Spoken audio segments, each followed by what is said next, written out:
Well, let's move on then to our final panelist in this session, who's Christos Megalou, who's the CEO at Piraeus Bank, representative here from the private sector. So, Mr. Megalou, would you give us your response to what you've heard so far?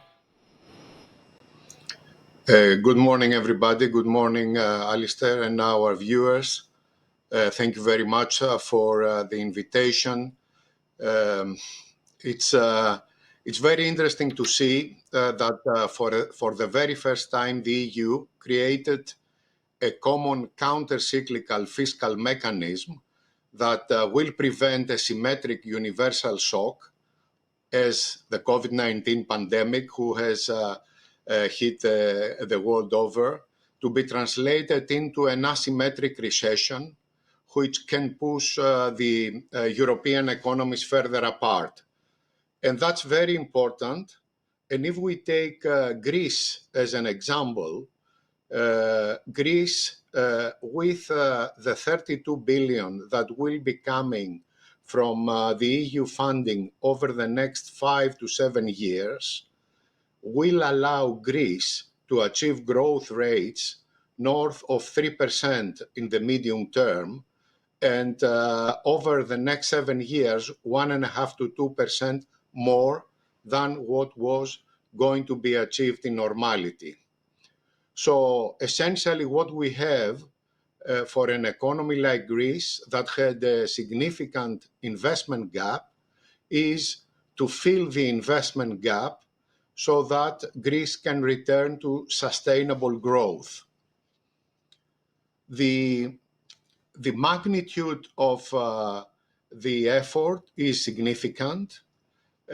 In total, if we take everything into account with the structural funds and common agricultural policy and the national development program, this all amounts to about 80 billion, which is going to provide a significant boost. We're talking about 40% of the Greek GDP. All very important for the next few years for Greece. The sectors are extremely agile and useful, particularly for the Greek economy. So we are talking about green, we're talking about digital, we're talking about upskilling employee skills, we're talking about infrastructure, we're talking about the agribusiness. All of it are very much in the Greece playbook, and the envelope is huge by any standards. Now, what can financial institutions do in that regard? And I believe that they have to play a very important role, because they can provide bridge financing to start with, to bridge the gap of implementation of the program and allow the economies to start quicker. Financial institutions, through the knowledge of risk management, assessment of business plans, assessment of environmental and other risks, can play a very big role in attracting further equity and debt to supplement the 13 billion loans that are available through the total the Recovery and Resilience Fund, and leverage the impact in the economy. And this is what we will all be willing, able, and committed to do.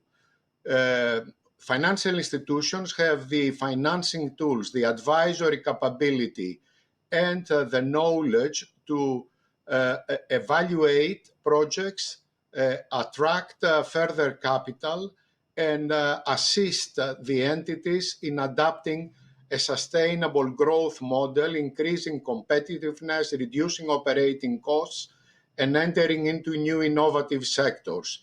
And this is going to be the main driver of the private sector over the next few years, essentially making sure that we leverage on what is available to us through the loans that are being provided and the grants that are being provided.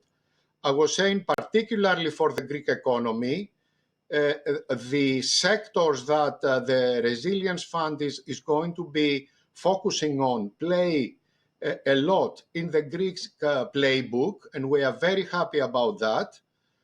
We believe that we will be in a position to assist in the risk assessment, focusing not only on the financial risks, but also evaluating environmental and social issues.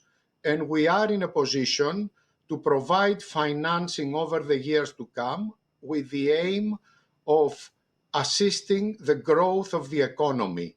We estimate that this over the next 7 years will have an 1.5% growth additional in the economy for the Greek economy over the next 7 years, and that is going to be a very important tool for filling the investment gap of the Greek economy.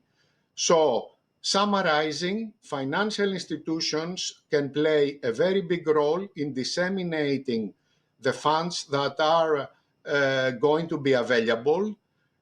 Given the risk management required, this is extremely important for all the stakeholders, and we are very willing to play that role in disseminating those funds in the economy and assisting the growth in the European economy. Thank you.